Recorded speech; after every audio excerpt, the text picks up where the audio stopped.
Us inside of the mind of a school shooter from the perspective of someone who's worked with this type of troubled teen. Clarissa. Kelly, just this morning, an Arkansas 8th grader was accused of shooting another student inside a school in Prescott. This follows a trend of teen gun violence we've been seeing in the Northwest Arkansas area. It's prompting the question, what can the community do to stop the violent acts?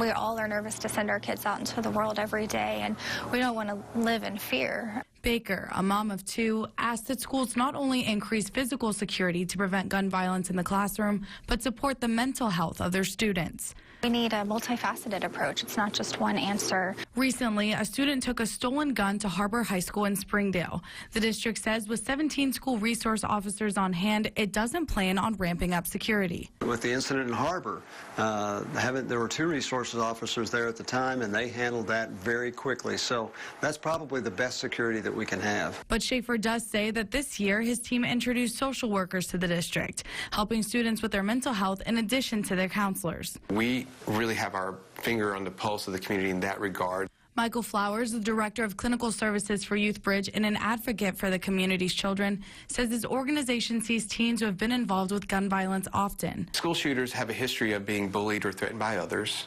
and they've already communicated their plans to some person in one way or another that they're going to act out. That tells us that we're on the cusp of fully understanding how to intervene. We're just not getting there in time. Flowers calls for educators to look for the warning signs beforehand.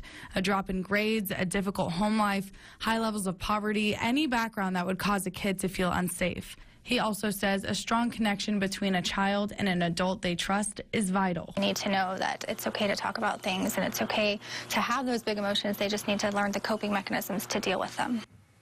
Flowers also mentions that sometimes teens act violently because of sheer boredom. Both him and Schaefer say if students are involved in after-school activities, it diminishes the chances of acting out considerably. Live in studio, Claire Bustamante, Fox 24 News.